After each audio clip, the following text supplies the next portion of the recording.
धन्य है वो मानव शरीरधारी प्राणी जिनको अब बिचली पीढ़ी इस कलयुग के मध्य में, बिचली पीढ़ी के समय में आपका जन्म है। उससे भी पुण्यकर्मी वो प्राणी हैं जिनको सतलोक आश्रम बरवाला जिला हिसार हरियाणा के अंदर आने का सुअवसर प्राप्त हुआ। पुण्यात्माओं, आप तो बालक हैं, बच्चे हो, आप विद्यार्थी हैं। टीचर को पता होता है कि जो बच्चे इतनी श्रद्धा से और ये पढ़ाई शिक्षा ग्रहण कर रहे हैं, इनका भविष्य कितना उज्जवल है। तो आपके भविष्य का दास को पता है।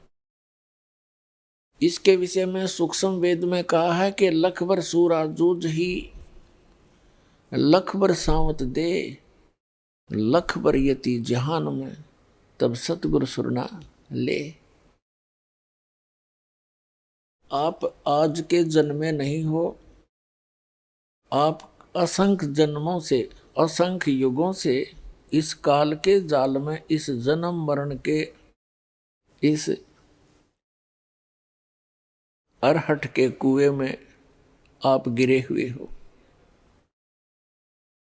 और आपने ऐसी ऐसी साधनाएं भी की हैं, आपने बड़े बड़े त्याग भी किए हैं परमात्मा के लिए, लेकिन सत साधना सतगुरु ना मिलने से उन किए हुए कर्मों का फल तो आपको मिला, लेकिन वो व्यर्थ रहा। अब जैसे आध्यात्मिक ज्ञान के अंदर एक बहुत बड़ा विस्तार होता है, विवरण होता है, उसमें ये भी कहा गया है कि जैसे कर्म करेगा वो फल आपको अवश्य मिलेंगे। जैसे का मतलब है कोई स्वाभाविक पाप कर रहे हो वो भी, मांस खा रहे हो उसका पाप भी, शराब पीते हो, तंबाकू सेवन करते हो या अन्य नशीली वस्तुएं सेवन करते हो, उनका भी पाप आपको प्राप्त है।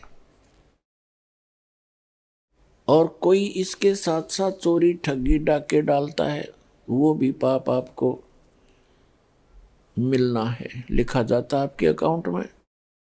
इसके साथ साथ आप अन्य कोई पुण्य करते हो, जैसे पक्षियों को दाना डाल दिया, कोई प्याऊ बनवा दी, कहीं भंडारा कर दिया, कोई धर्मशाला बनवा दी, कहीं पर कुएं बनवा दिए, तो इस तरह के जो कहीं कंबल बांट दिए, गरीबों को पैसे कंबल बांट दिए या कोई अन्य सुविधा दे दी, भंडारे कर दिए, ये सभी कर्म आपको प्राप्त होंगे, क्योंकि आपका किया कर्म परमात्मा रखता नहीं। जैसे करोगे वैसा ही मिलेगा। कब तक? जब तक सतगुरु नहीं मिलते। जब सतगुरु मिल जाते हैं फिर आपको आपका शुभ शुभ मिलेगा, अशुभ नहीं मिलेगा। अशुभ को वो खत्म कर देते हैं, कैंसिल कर देते हैं जो सतगुरु होते हैं। और सतगुरु केवल एक ही होता है पृथ्वी पर एक समय में। वो समय निर्धारित होता है, बीच में परमात्मा स्वयं भी आते हैं, ज्ञान दे जाते हैं, आपको परमात्मा में श्रद्धा आपकी बना जाते हैं। जैसे 600 वर्ष पहले परमेश्वर आए थे, उससे पहले भी प्रत्येक युग में आते रहे हैं, लेकिन हम भगवान को समझ नहीं सके, उनको पहचान नहीं सके, क्योंकि हम स्वयं सुखी थे। और ये सुख इतना हानिकारक है भक्ति मार्ग में। परमात्मा कहते हैं सुख के माथे पत्थर पड़ो, जिसते नाम हृदय ते जावे, और बलिहारी उस दुख के जो पल पल नाम रटावे। कि ऐसा सुख भी ना दिए परमात्मा तेरी याद भूल जा, ऐसा दुख बनाए रखना दाता तेरी भूल ना पड़े। तो सतयुग त्रेता द्वापर में ये प्राणी दुखी नहीं होते, सब व्यवस्था इनके पास उपलब्ध होती है, अच्छे स्वस्थ शरीर होते हैं, बहुत अच्छी व्यवस्था होती है, जिस कारण से हम परमात्मा को भजते अवश्य हैं, लेकिन जो साधनाएं हम कर रहे होते हैं उन्हीं से हम सोच लेते हैं कि जो वर्तमान में सुख सुविधाएं, पुत्र प्राप्ति या कोई अन्य सुख हो रहा है, इन साधनाओं से हो रहा है। लेकिन वो साधना उस दिन भी गलत थी, आज भी गलत है। वह आज तो आपको पता ही लग गया। और अब ये समय है जो मोक्ष होगा। अब से पहले आप केवल अपना किया कर्म ही प्राप्त करते रहे। ठीक है, जो साधना भक्ति शास्त्र अनुकूल, जैसे परमात्मा आए थे 600 वर्ष पहले, केवल उन्होंने प्रथम मंत्र ही दिया था, वो भी केवल 5 नाम का, जो आपको दिए जाते हैं बीच बीच के जो 5 नाम है। वो एक ग्लूकोज है, ग्लूकोज है, और उस ग्लूकोज से स्वस्थ नहीं होता प्राणी, रोग नहीं कटता, लेकिन शरीर खराब नहीं होता, उससे कुछ सहारा मिलता रहता है।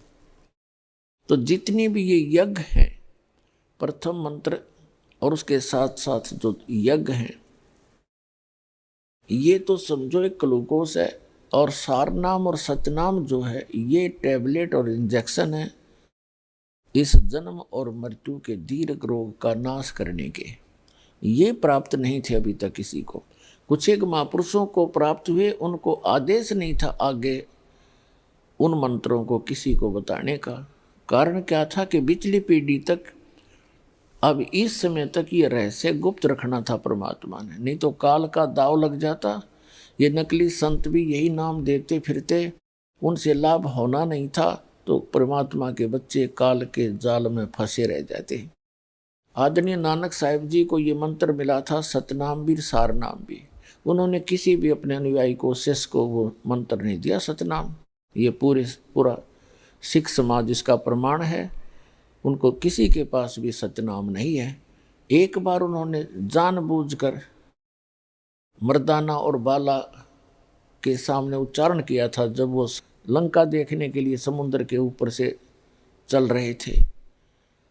मर्दाना ने गलती से सतनाम का जाप शुरू कर दिया था, नानक साहिब जी की नकल करते हुए। वो समुद्र में डूबते बच्चे। उसके बाद नानक जी ने उसे कहा था कि मर्दाना, आज के बाद ये मंत्र मत जपना।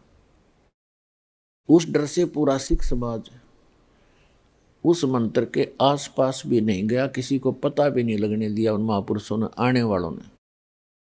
कारण ये था, उनको ये डर था कि कहीं कोई सिख इस मंत्र का जाप कर ले और गुरु नानक देव जी की आज्ञा की अवहेलना होने से वो पापी अपराधी दोषी ना हो जाए। उनका कारण क्या था, अब आपके समझ में आवेगी वो क्यों छुपाया था।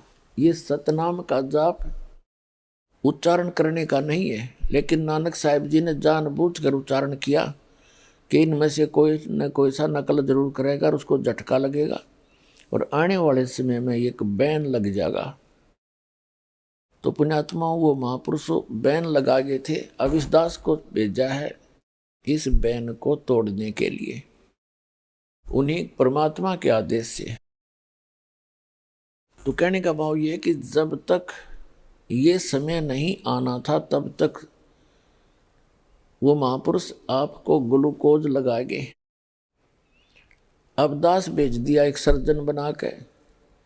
अब इस ग्लूकोज तो लगाना ही लगाना, साथ में वो कंप्लीट ट्रीटमेंट होगा, आपका रोग जन्म मरण का घट जाएगा, आप सदा के लिए मोक्ष प्राप्त कर लोगे।